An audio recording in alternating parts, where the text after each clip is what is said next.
Hi, I'm Laura, and I am, as a rule, not in favor of mass shootings. Wow, what a controversial opinion, right? I'll go ahead and dig my heels a little deeper by saying that I am also very much in favor of increased gun control, and I can't even really bring myself to feel okay about the idea of punching Nazis. Now, the point of my mentioning this is not to defend or even really discuss these positions, and I promise that this video has the potential to be both informative and enjoyable to you, even if you disagree vehemently. I dump these opinions only to establish the baseline from which I'm working when I say that there is some real cognitive dissonance to the fact that I freaking love movie violence. Give me a perfectly choreographed car chase, give me a creatively tense gunfight, give me a historically accurate sword fight, give me laser swords in space, give me superhuman strength punching a robot suit. Give it to me now. Now, the scientific jury is still very much out on the effect of action movies on real-world violent behavior, with even the most gung-ho peer-reviewed research generally having to concede that the best it can prove is that if you look in the right places, there's a not statistically insignificant correlation, sources below. But this doesn't stop me from having some really conflicted feelings about movies that basically say that violence is awesome and will make you a cool and powerful sex machine. That's just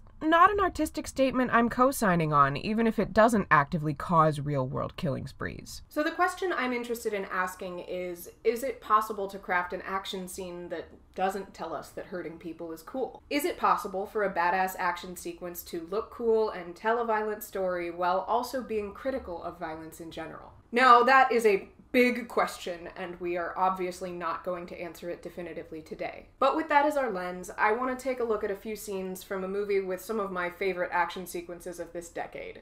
Kingsman: The Secret Service. The fight scenes in this movie help to tell an action-packed story, but they also employ some really interesting cinematic techniques to communicate some complex, nuanced viewpoints about the violence involved in those scenes. So, how does Kingsman feel about violence? And how does it tell us how it feels? First, let's look at the scene this franchise will never outrun, the church fight. Accompanied by the glorious strains of Freebird, utilizing the fantastic clarity of a quasi-ultra-long shot, and showcasing the gorgeous artistry of a stunt coordinator who came of age under the tutelage of Jackie Chan, this fight itself is a masterfully crafted ode to great action. It's just unparalleled fun, but the way this fight is contextualized in the scene at large starts to call that fun into question. See, this scene doesn't just consist of the fight, it consists of the other characters' reactions to the fight. We cut away to see Eggsy, Merlin, Gazelle, and Valentine watching from behind their computer screens, and they're not telling us the same badassedly fun story that the fight or the rock music do. Valentine, the villain who deals in violence but can't stand the sight of blood, is already an interesting critical device. Since many of the characters are secret agents for whom violence is so normal as to be almost mundane, Valentine functions to provide another attitude and remind us that violence is, in fact, horrifying. I can't watch this.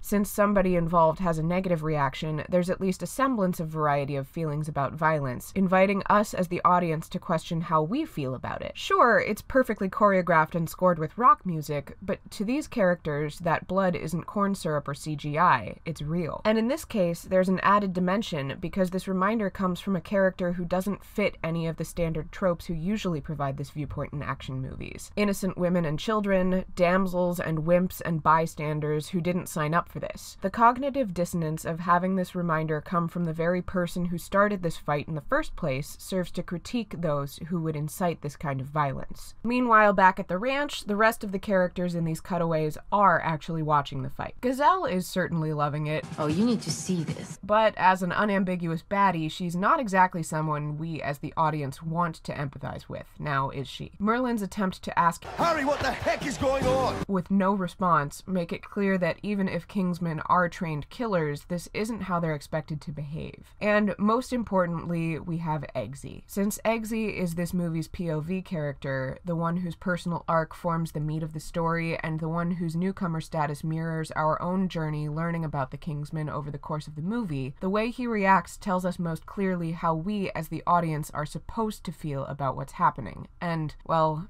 His face speaks for itself. But all of this pales in comparison to the moment when the dust has settled and Harry sees what he's done. Since he went through this fight under a sort of mind control, we actually get to see him react to his own acts of violence as an outside observer. He's been completely committed to the fighting, and we've been cheering him on, so when we see how disgusted he is by his own actions, can we help but feel a little disgusted with ourselves? If we've been watching this fight and sharing Harry's glee, then we have to share in his self-hatred. This scene is set up in such a way as to make us feel like violence is awesome, and then make us critique not only that idea, but ourselves for buying into it. This is also enhanced by the shot that ends the fight, the moment over which the last chord of Freebird fades. Not Harry standing in victory, posing like a badass over a pile of dead bodies, but this guy.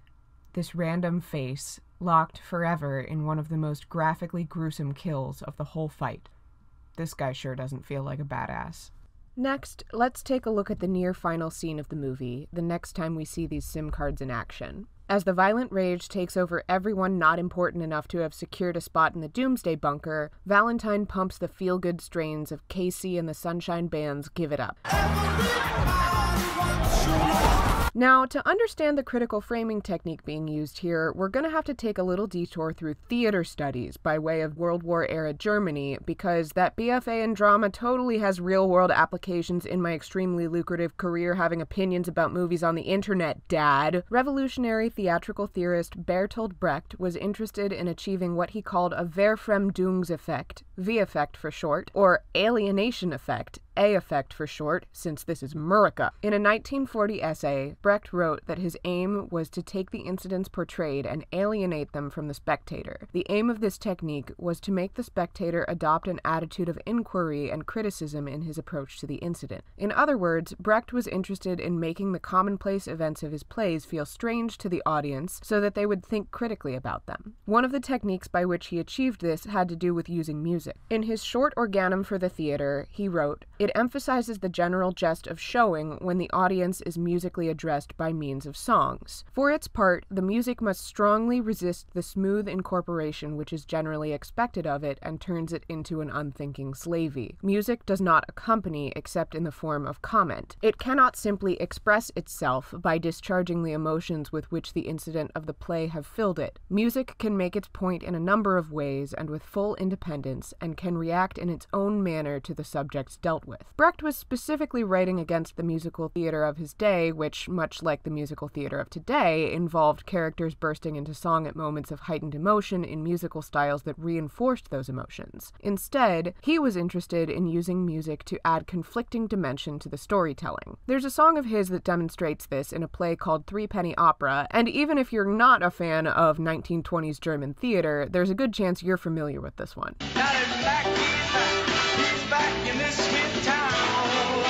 It's fun, yeah? It swings. You could do a foxtrot to it. It's fun and carefree and upbeat and... on a sidewalk, Sunday morning, like a body, oozing life. And someone sneaking round the corner.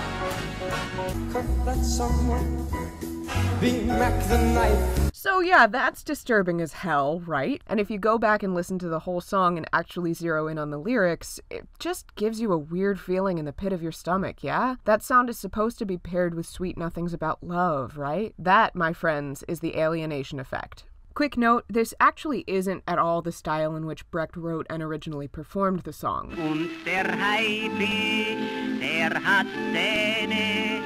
But its life as a jazz standard still has the fascinating effect of demonstrating the theories Brecht intended to be applied to its original performance in a totally different way. Okay, now we're ready to circle back to Kingsman. Because Brecht's ideas about musical theater in the 1940s are pretty applicable to film scores right now. They generally just enhance whatever feeling is already being communicated by the rest of the filmmaking. But when the music that's playing communicates the opposite of what's happening on screen, like, say, if the feel-good beats of Disco Revival are playing over literally everyone in the world ripping each other to pieces, it feels wrong. And that cognitive dissonance takes the audience out of it enough to keep from being swept up in the cool action feelings of it and instead start thinking critically about what's happening. This choice of music is working not so much to alienate the concept of violence as it actually exists in the real world, but our cultural ideas about violence as influenced by its portrayal in media like action movies. When the action on screen says badass, but the music says disco is back, you just might feel confused enough to start wondering why badass is often synonymous with body count in movies. It's an action movie that is asking you to think critically about action movies. So that's what's happening technically, but the important question is,